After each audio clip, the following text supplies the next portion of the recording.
What you're about to see isn't just a clash over abortion policy. It's a clash over accountability. Because one side keeps talking like this is all choice and access, while the other side is pointing to something darker: coercion, concealment, and crime.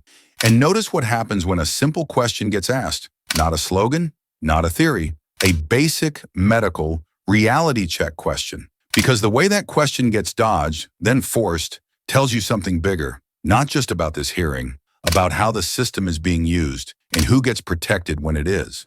It's very hard for me also to sit here as someone who has been in the legal world and seen the horrific stories that have come to light about coercive abortions, that is gaslighting. I would ask my colleagues on the other side of the aisle to refrain from using that language, because there have been very serious incidents where women and their children were harmed. And that is not gaslighting, that is fact. And I'm also disheartened that we heard, as we bring up the instance of men or even some women crushing up these abortion drugs and giving them to people surreptitiously in order to end a life, that we should tolerate this new trend in crime, in murder, because, as one of my Democratic colleagues just put it after referring to these instances as gaslighting, because, and I'm quoting my Democratic colleague, coercion of abortions is a long-standing part of human history. That is unacceptable. And in fact, when I was Attorney General in Florida, just a year or so ago, a woman in Florida got an abortion drug from out of state as part of a plot to kill her ex-boyfriend's new girlfriend's child in the womb. I mean, this stuff isn't made up. When I was a judge in Florida, back before I was the Attorney General, in my hometown, a guy got an abortion drug, put a different label on the bottle, labeled it as an antibiotic, and gave it to his former girlfriend and said, "You need to take this." And she did. And she had to testify at trial with a picture of a sonogram of that child. This is not gaslighting, this is happening.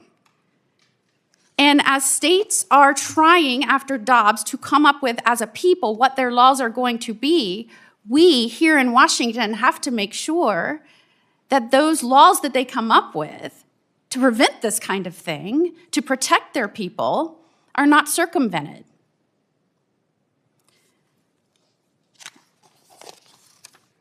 Ms. Verma, can men get pregnant? Dr. Verma, Yes. I just want to make sure we're Dr. all Verma, addressing can each men other get with- pregnant? As a doctor, give me your opinion. As a doctor, can men get pregnant?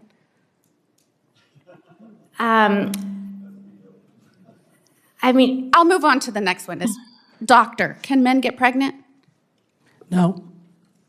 I know you're a lawyer, an AG, like I was an AG. Can men get pregnant? No. Is there any reason why men should get their hands on the abortion drug? None. And are they getting their hands on an abortion drugs? They are. And are they getting them through the mail across state lines? They are. Even when it is illegal and the people have decided within states that they want to prevent that? They are. And I would just add that that is because there is a concerted effort to prevent any accountability and any human contact. So they go to anybody who asks for them.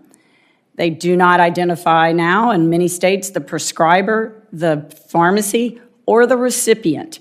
And so this is very dangerous. It is by design created that way in order to circumvent Dobbs. Is it easy for men to get abortion drugs across state lines? Extraordinarily. In fact, I had staff members who said, "My name is Michael, how do I get abortion drugs?" Would it surprise you to know that there are all kinds of organizations ready to satisfy that whim of a man to get abortion drugs? Sadly, it does not surprise me. And not just in I know from working with you as fellow attorneys general, I know that you value life and you want to protect life and you're doing everything you can to do that. But in your role as a prosecutor that is protecting people and is meant to, and it is your job to enforce the people's laws to protect people, are men getting these drugs and using them to surreptitiously end life in their girlfriends, wives, lovers, etc.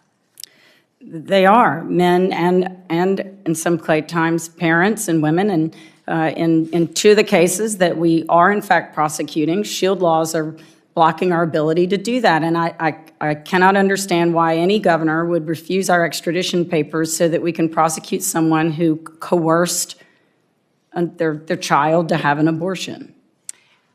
Chairman Cassidy, I see my time has expired. I appreciate you for facing this issue head on. Thank you, sir. Let's slow down and actually confront what just happened. Because the headline clip everyone shares is the question, can men get pregnant?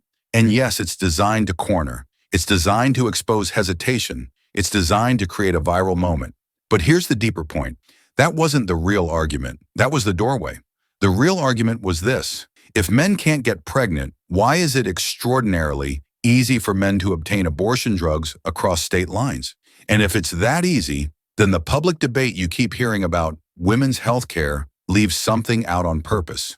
Because nobody wants to talk about the part that doesn't fit on a protest sign, the part where drugs get mailed, the part where identities aren't verified, the part where the prescriber, the pharmacy, and the recipient can disappear into a fog of privacy and access. And then, when something goes wrong, everyone suddenly acts like there's no one to hold responsible.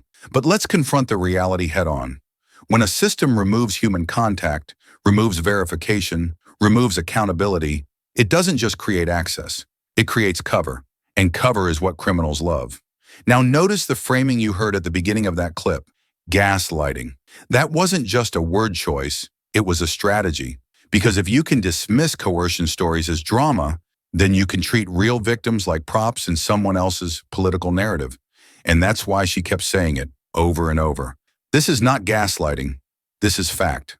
You can disagree with her politics, but that line lands for a reason. It forces the audience to make a decision.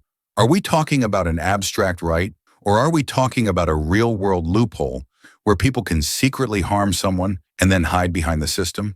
And then comes the part that should make every viewer pause, the Michael test. A staffer says, "My name is Michael. How do I get abortion drugs?" And the answer comes back like it's DoorDash. That's not an accident.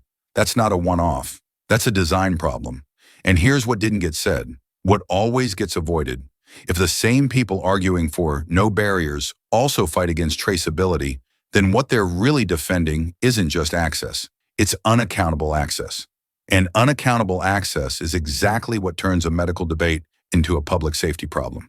Then she brings up shield laws and extradition, another moment most people will miss.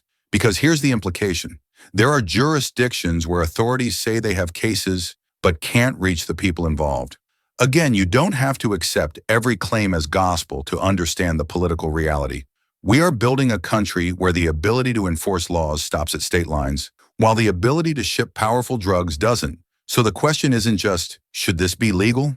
The question is, who decided that accountability is optional? Who decided that the human costs are acceptable collateral for ideological purity? And why does every reform proposal magically stop right before the point where someone might actually be held responsible? Because what happens next, what this debate turns into nationwide, will show you whether we're serious about protecting people or whether we're just arguing slogans while the loopholes stay wide open. If you want more breakdowns like this, moments in Congress where the script slips and the real agenda shows, subscribe to Freedom Lens.